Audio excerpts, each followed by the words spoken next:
We receive miracles. Good morning. Welcome to Faith in the Morning. Something good is going to happen to you today, so expect miracles. Thank you for joining me today. Faith in the Morning exists to help you start your day with faith and encouragement, and that's exactly what's going to happen today. However you're streaming, whether it's on Facebook or YouTube or Tuvu, Apple Podcasts, Spotify, or the Faith Plus app, thank you for joining me today. You're going to get started with faith and encouragement, and you can go forward in what God has called you to do and called you to be. You're not an accident.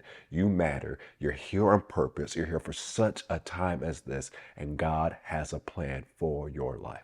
Well, let's get started with our Faith Family Confession. We start every podcast with it.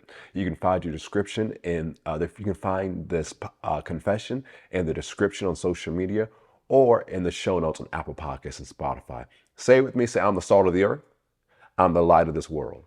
Jesus said it, so I believe it. I'm a carrier of the glory of God. Today, I will experience the extreme goodness of God. Today, I make myself available for God to show his goodness to others through me. Today, I am increasing in influence. Today, I will see the goodness of God in my life. Today, something good is going to happen to me, so I expect miracles. Praise God. Go with me once again to Luke chapter 11. Luke chapter 11. And notice what it says here. We're going to the New Living Translation once again. Luke chapter 11, verse 33 says, "No one lights a lamp, then hides it or puts it under a basket. Instead, a lamp is placed on a stand where its light can be seen by all who enter the house. Your eye is like a lamp that provides light for your body. When your eye is healthy, your whole body is filled with light. But when it is unhealthy, your body is filled with darkness. Make sure the light that you think you have is not actually darkness. If you're filled with light with no dark corners, then your whole life will be radiant as though a floodlight were filling you with light." I want you to notice here in verse 33, it says, "No one lights a lamp and then hides it or puts it under a basket. Instead, a lamp is placed on a stand where its light can be seen by all who enter the house." I want you to know today that God has a stand for you. God has a spot for you. God has a place for you. As you heard me say earlier, not an accident. You're not an afterthought. God didn't go, wait, oh, they're here. Let me go figure out something for their life. No, God planned good things for you. He planned a purpose for you before the foundation of the world. Way before you got here, God planned a spot for you. He has a spot in mind for you that when you get into that spot, you'll be ready to shine and reflect his goodness, his love, his mercy, his wisdom, his power, his redemptive work to the whole area around you. But the thing is to know that God has a spot for you is a step to be able to see correctly. Because as we shared earlier, that your sight is important if you want to be a bright light.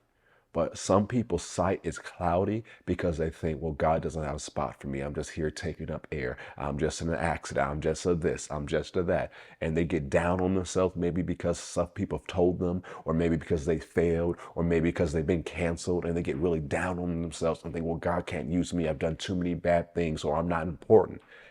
You know, you keep saying that, your sight will be dim, and you won't be able to be the bright light God has for you. Here's another step forward and having your eyesight, your spiritual perception clear.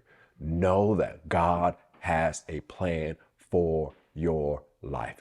You are important. You are not an accident. God planned your life, and he has planned you to be a light that's going to impact the lives of others.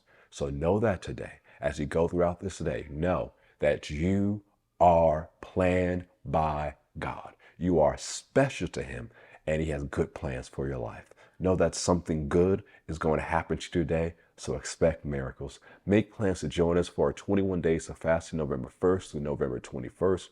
We don't say you have to fast food. We're not saying don't eat those 21 days. We're not saying that at all. What we're saying, whatever you choose to fast, whether it's one meal a day, whether it's social media time, whether it's a favorite TV show, whatever it is, replace that with time in the Word and time in prayer, and focus on those 5 prayer points that you see in our newsletter and you see us post on social media. I believe that as we go through this time of prayer and fasting, not only will we be ready to end the year strong and start 2024 even stronger, but guess what? Our spiritual perception will increase and we'll have clarity of sight so it can be the bright light God has called us to be. Have a wonderful day. God bless.